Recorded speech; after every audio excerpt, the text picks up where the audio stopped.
Սա թորնիկն է, իմ երկու տղաները, սա մի տղասը, սա էլ մի տղասը։ Էլեոնորա Պետրոսյանը ցույց է տալիս վզնոցը, մի կողմում որդու Վրեժ Պողոսյանի, մյուսում Թորան լուսանկարն է։ Ապրում ենք, բայց չգիտենք ապրում ենք, թե չենք ապրում։ Ինքը մեր տան ամեն ինչն էր։ Մեր ուրախությունը լրիվ կորավ։ Մենք չգիտեմ։ Էս ապրել չի մի խոսքով սենց ասեմ։ Առավոտյան պատերազմի լուրը 3 տղաներին հենց ինքն է հաղորդել։ Ու ասեմ, այս սեպտեմբերի պատերազմը, որ սկսվեց, առաջիններից երևի մեկն էի, որ վեր թռա անկողնուց, գնացի 3-ին հանեցի, ամուսնուս էլ հետ ասենք դուք պարկել եք, պատերազմը հասկանում եք, լհել եք մի հատ։ Հետո եմ գիտակցում, ասում լավ, ես ինչ արեցի։ Վրեժը զոհվեց նոյեմբերի 9-ին, հրադադարից մի քանի ժամ առաջ։ Երբ որ դեպքը պատահեց, իմ հարսը հղի էր։ Ինքը անգամ նրան իր հղիությունը չի պահել, երեխայի ծնվել է, ինքը գնացել է, որ իմանալով քանի օրից ծնվելու է իր առաջնեկը։ Ինքը մտածում էր սենց, ասենք ես չեմ գնում, մեկը չի գնում, մյուսը չի գնում, իմ երեխեն ծնվելու է, որտեղ է ծնվելու, թուրքերի մոտ։ Որդին լույս աշխարհ եկավ հոր հուղարկավորության գիշերը, Մաքսն արդեն 5 տարեկան է ու որոշ բաներ գիտի հայրիկի մասին։ Երեխան մեծացել է ստեղ, ինքը ստեղ պապիկի հետ անգամ վերանորոգման աշխատանքներին է մասնակցել։ Պապիկ չագուչը դուր խփեմ, պապիկ մի խոսքով, ինքը ստեղ է մեծացել։ Գիտի իր հայրիկին։ Անպայման, ինքը գիտի իր հայրիկին, ինքը հերվից հեռու որտեղ դրոշատենում այդ պապայի դրոշն է ուրեմն։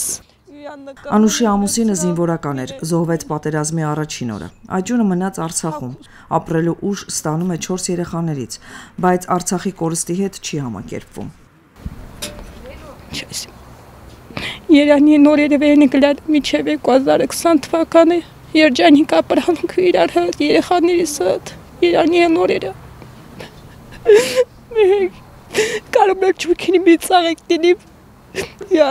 հոգ հանգստանամ, թեվանամ, եկալում իմ աղբորը, նկարարը չիլում ծաղեք դինում։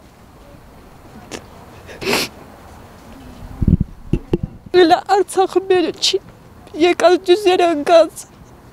Ծնողները, հարազատները Հայաստանի ու Արցախի դրոշների ներքո լուր խնկարկում են իրենց որդիների հիշատակը։ Շոյելով մաքրում են շիրմաքարերը, զարդարում ծաղիկներով, լուր հառաչանքով զրուցում հետներն ու դարձյալ անպատասխան մնում։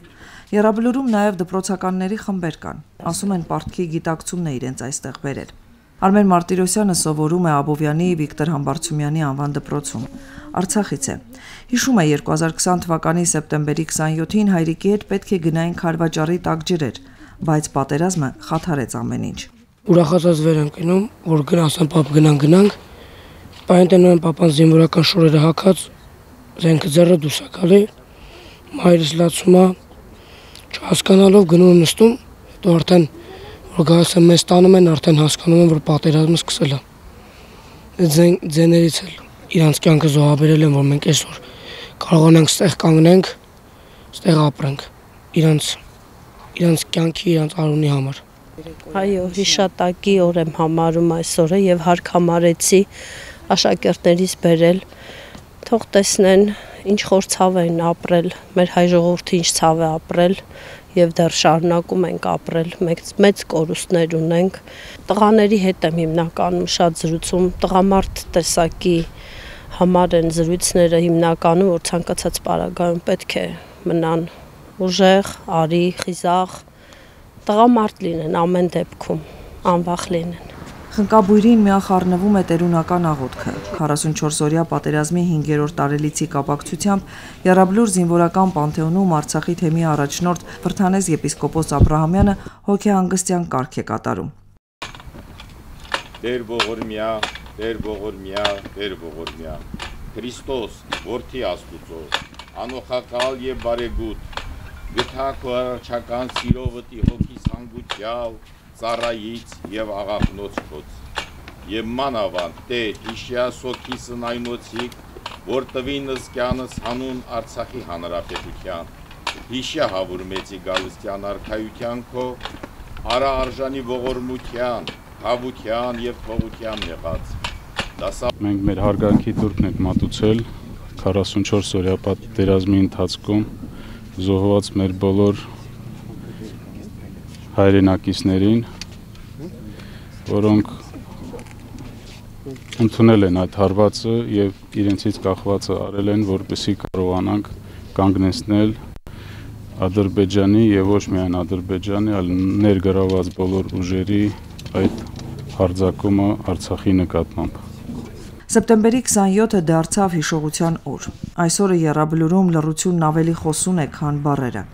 Ծնողների հառաչանքը, երեխաների պարզությունն ու մարդկանց խոնարհումը մի ամբողջ պատմություն են պատմում անցյալի, ներկայի ու ապագայի մասին։